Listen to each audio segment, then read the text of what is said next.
evening everyone, welcome to the first of our Tutor to You sessions for this academic year. Welcome you, year 13 students back for your second year. The first couple of these sessions we're going to look at the back to basic skills, so some of those skills you'll have built in year 12, things that might be slightly rusty on this year so far because we've had summer, we've had a de-stress, we've had great times, but now we're back to hit the road running. You're joined by Laura and myself, Laura, and we're going to get straight into it. So when you're ready, Laura, let's kick off tonight's session. Great, thanks, Laura. So as Laura's just said, the focus today is on the assessment objective AO2, which, if you don't know already, is your application or your use of knowledge to explain a scenario, if you like. So we're going to first look at some essential habits for AO2 specifically. So a couple of things just to note, and really, like it says, habits, really starting to get in the habit of, if you're not doing some of these already, please start reading the STEM. So the STEM, the stimulus exam material, more than once, okay? It's very easy to read the STEM once and miss something important. So read it a few times. And don't forget to annotate, highlight relevant areas of the STEM as well. Engaging with the STEM, don't just quote it in your answer. You've really got to learn how to contextualize your answer by just not repeating the STEM. And we're going to actually be looking at a couple of examples of this towards the end of the PowerPoint today. Making links between the STEM and your knowledge. So if you like, making links between, the AO2 and your AO1 assessment objective, okay? Almost like two puzzle pieces coming together. And be prepared to go beyond the STEM. So that is information that might not be in the STEM. Be prepared to go beyond that. Okay, so the first activity we're going to do is what's the topic. So in the chat box, I'm going to encourage as many of you as possible. You should be able to spot what area of the specification is being focused on by reading this STEM. So for example, we've got Laura still uses an old-fashioned phone book and wants to phone her colleague Joseph. She looked up his number, but before she dialed the number, she got distracted by her husband and had a short conversation with him. When she looked at her phone, she had completely forgotten Joseph's number. So there must be some areas of the specification there that you think, okay, that is really detailing or demonstrating that. Can anyone write in the chat box, anyone got any suggestions here? What area of the specification are we really pointing? Is this STEM really pointing towards here? And I'll give you a clue. It's something from a paper one topic.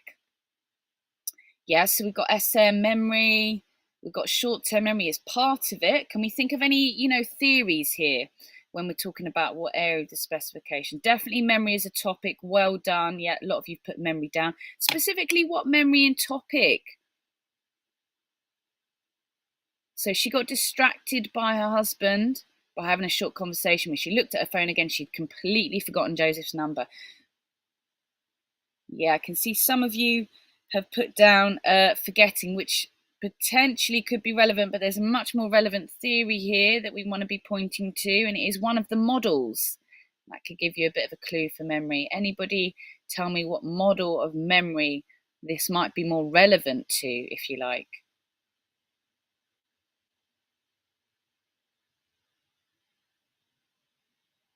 Yeah, so I can see, so we've got multi-store model of memory, and some of us have also put interference potentially as well. Yeah, so we've got for this one that it would be the multi-store model of memory. Okay, we need to remember that duration capacity of our short-term memory, for example, here is really being demonstrated. Okay.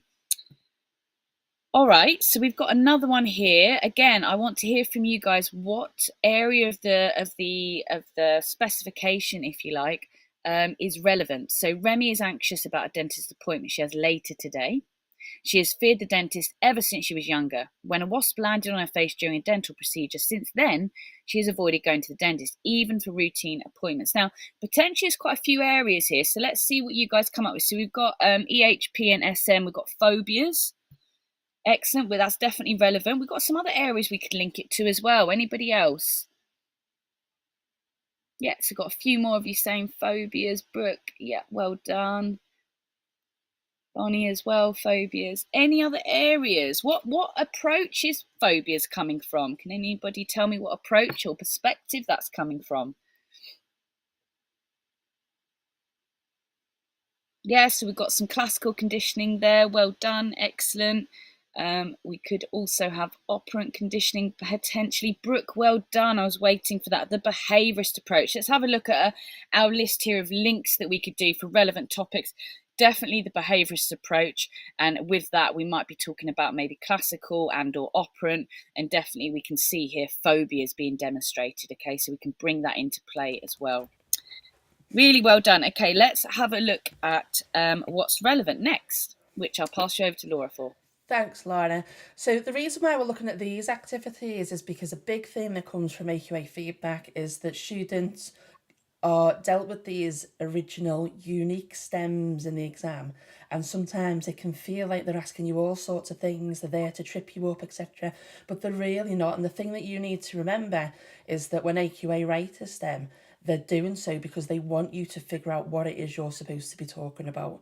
So in that previous example with Laura, some of you said memory, interference, and all of those could potentially be made to be relevant, like interference and forgetting, but it's mostly asking you and nudging you towards a specific area of your specification, like the multi-store model. And the same thing that AQA say is that it's difficult to choose the relevant part of a STEM. So if we look at this question and think about, all right, we're looking at types of long-term memory, for those of you that are in year 13, types of long-term memory and which part of Sarah's experience relates to each type. So we've got a STEM. Sarah suffered brain damage following a car accident a few years ago. Sarah was and still is a very talented artist specialising in intricate watercolour paintings. Though she can still create the same masterpiece repeatedly within minutes, she does not recall ever learning the artistic skill. And then using your knowledge and understanding of long-term memory types, explain how the car accident affected Sarah's memory. So this is asking you pretty much to take the 3 types of long-term memory, name them, and then show us in the STEM scenario where they're relevant. Can anyone put any suggestions in the chat? You will first of all need to remember the 3 types. And I know that there are things like declarative long-term memory, but in the topic of long-term memory, there are 3 specific types that you've got to know. If no one gets them shortly, I'll tell you. Oh, I can see procedural coming through. Brooke's spot on with semantic, episodic, procedural. Okay, so there's our 3 types. That's not the answer. What we now need to do is take that a step further and find out in the STEM where each one is relevant. And it might not be all 3. It's definitely at least 1. And for 3 marks, you're looking at probably 2. So anything in the STEM that points towards procedural, semantic, or episodic memory. And for this exercise, you can just tell me a quote from it. So procedural is all about remembering how we do things, if we've got any of that in the STEM.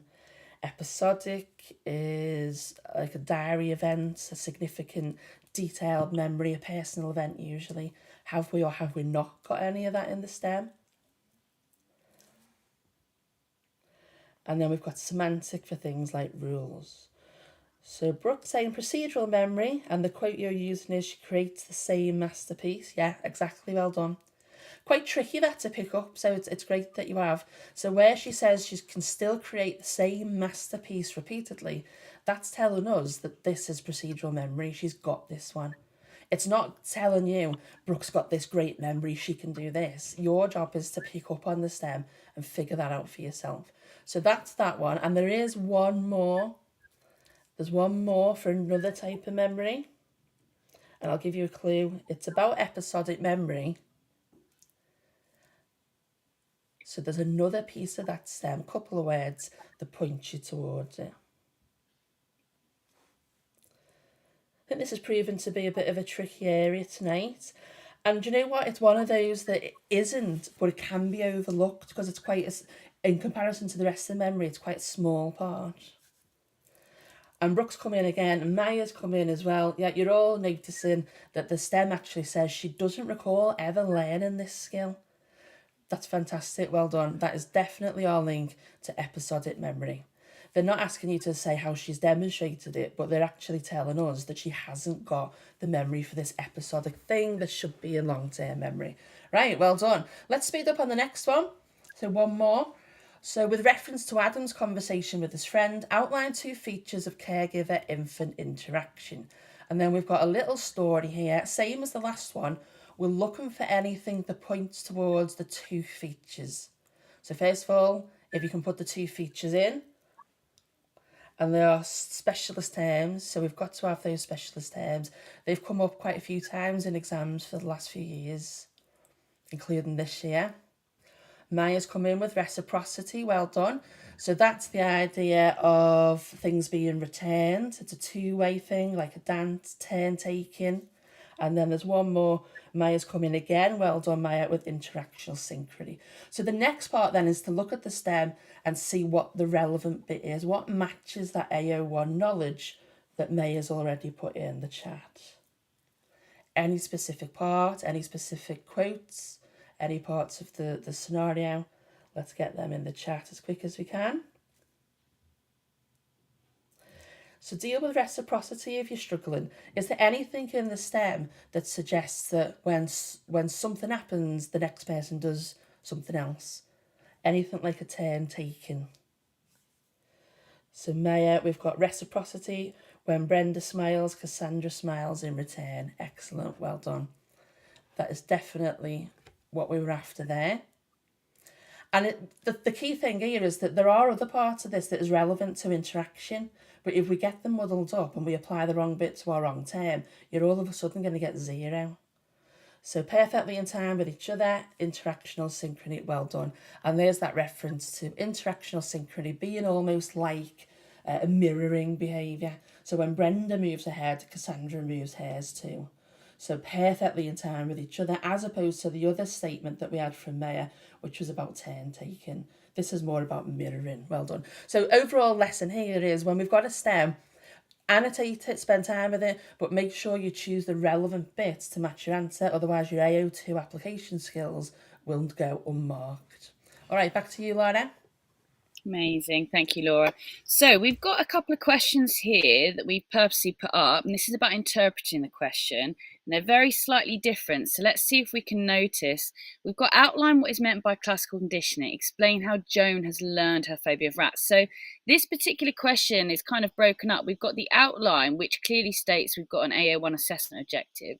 So here, not only you're expected to apply your knowledge to Joan, how she's learned her phobia of rats, but you've also got to outline your knowledge, as it says, outline what's meant by classical conditioning. Now, the second one, slightly different, explain how an EEG could be used to investigate the memory difficulties that Imran is experiencing. Now, there aren't any marks available here for AO1, so really your answer wholly has to be application by using that knowledge, but you won't get marks just for giving an outline like you would, for example, for question 1. So they're very kind of slight differences, and it really brings us back to say, really reading the question, annotating it, really understanding that bun method, really making sure that you put a box around the command words, making sure you're looking at the amount of marks that are designated, the topic area. So really breaking the question down to make sure that you answer those requirements. So with that, let's have a look at how do we practice? How do you practice? Well, absolutely practice questions, and there are many. We've got many on Tutor to You. There's some on AQA as well. Don't forget to compare your answers to the mark schemes, but also the examiner report can also be quite insightful as well for the AQA papers as well. Peer self-assess your answers. When you peer and self-assess, you can really get used to spotting what a good answer really entails. And use Examiner AI, which we have, to get instant feedback. And Laura, I don't know if you want to say anything briefly about the Examiner AI for Yeah, students. sure. We'll put some information up on it on our Instagram, but it's basically a Tutor to You tool. It's relatively new and it's incredible. So you as student, you can have a go at a question, you can put your answer in and it will mark it for you and give you feedback and give you points on what you need to improve on. And it's great in the sense that it's going to give you instant feedback and then you can make the improvements straight away. It's built by us, so it's not relying on some generic AI information behind the scenes. It's built by us. We tell it what's a good answer, what's not, what marks should be awarded, etc. It's not going to give you any model answers, but what it is going to do is refine your answers and give you instant feedback so that you can act on straight away. Yeah, that's really, really brilliant. Yeah. So use as many stems as possible, and don't forget to apply your knowledge to psychology in the news or everyday news. You know, really think back to why you chose to do psychology and study it. And this is the great thing about it. We learn the knowledge and then we can try and help to explain things that happen in everyday life. So really making sure that you practice that skill as well. Okay, so write the question here. You've got to be ready to apply your knowledge to novel stems, and you can practice this by writing the question from a novel stem. So here we have a stem about Molly. So she was waiting for her bus home one night when she witnessed a violent attack involving a stabbing. A man came out of the pub across the road, followed by another man who pulled a knife out of his pocket and stabbed the first man in the back before running across the road towards Molly. When he noticed she had seen him, he turned left and ran down an alleyway. The police officer who questioned Molly about the incident used cognitive interview techniques. There's quite a lot there to digest in the STEM, so if you need to read it again, do that. But basically, what I'm going to ask you guys to do is identify some questions that AQA could ask. So they, really try and think what kind of AO1/AO2 questions could be asked, even if you can think of any, particular evaluation questions that they might ask here. But there's, again, like we've done in the previous topics, really try and see, we've already got cognitive interview kind of quoted there. Is there anything else we can pull out from that STEM and really think about, okay, what kind of question would AQA ask based on this novel STEM?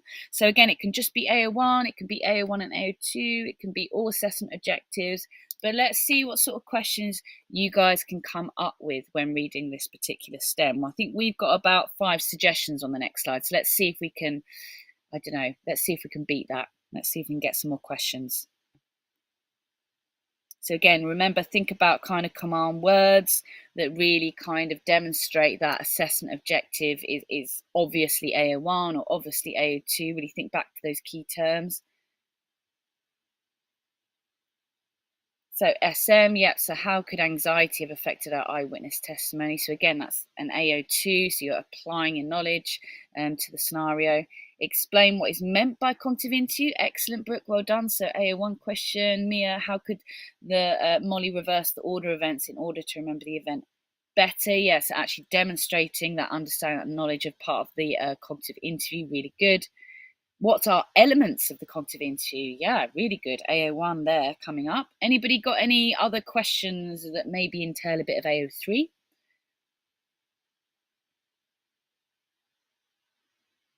Or maybe any kind of researchy type maybe questions? What are strengths of using the cognitive interview? Excellent, well done, Sadie. Yeah. Any other questions before we have a look at what we've come up with?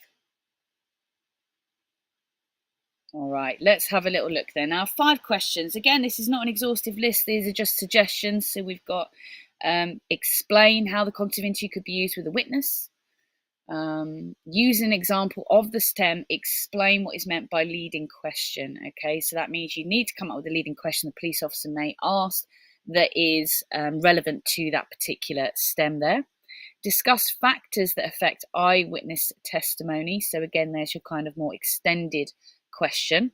Write one open question that the police officer could ask Molly, and this tends to be maybe an area some students do really well with this because it's research methods, but again, some students might write a closed question, for example, and not read the question properly. So it's really important. Again, it's asking for an open question that the police officer could ask Molly. So you've got to, again, make it STEM specific.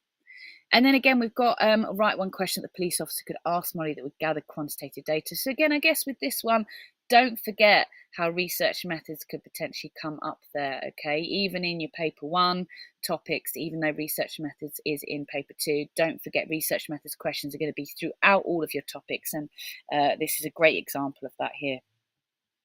So let's have a look at how we might structure writing your application. Now, we've got a really nice structure for our AO3 assessment objective. That's our evaluation, if you remember, our burger bun.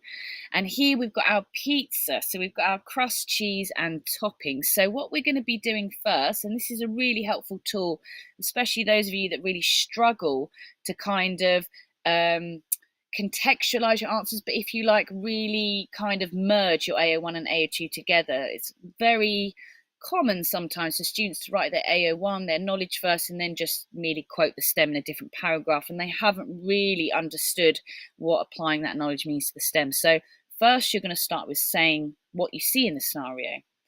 Then you're going to quote the STEM and back it up with the information from the scenario. Okay. And then lastly, don't forget, and one of the most important things, explain the quote using your knowledge. Now, we're going to actually example this for you with a question so you can see how this actually looks like. So if we have a read of this example question in STEM, we've got 2 researchers aim to observe aggressive fan behaviours during a derby football match.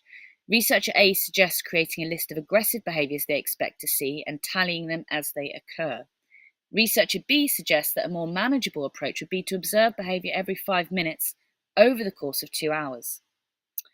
So with reference to researchers A and B, explain what is meant by time sampling and event sampling in the context of observations.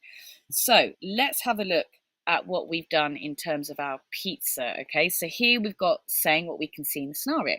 So researcher A is suggesting the event sampling method, and we know that researcher B there is suggesting the time sampling method. So now our next part is obviously quoting the STEM and backing it up with the information from the scenario. So we might say for A, for sampling method, event sampling, this is evident when they suggest that they create a list of behaviours they can look for and tally. Time sampling method, this is evident when they suggest observing behaviour every 5 minutes as opposed to being constantly vigilant. So we can see that knowledge really coming through there, but we're really still quoting the STEM, okay? Now we're going to bring it all together with explaining the quote using the knowledge, okay? And this is a really important part. So for event sampling, we've got this is evident. This is event sampling, because they will create coding units categories that they agree upon, such as kicking, punching, and shoving. The researcher will then tally these behaviours as they occur, gathering that quantitative data. And again, for that time sampling one, this is time sampling because it involves noting behaviours that occur within prescribed intervals. So that's a really nice structure, if you like, a writing frame, if you like, for your application. Fantastic. We've got through loads there tonight. Hopefully you found some of that useful and you've got some top tips from Laura on some of those application skills. We're back next week with another session like this, slightly longer, and we'll be focusing on your skill of interpretation, whether that's interpreting questions, data, graphs. It's a bit of an underrated skill, but it's all important across all 3 papers. You can watch us back on demand at any point you want if you want to go through some of the tips or activities or even the exam questions that we've got from tonight's session. And we will see you next week, 6 o'clock Tuesday, same again. We will see you there. Thank you very much, Lara. Thank you. Bye.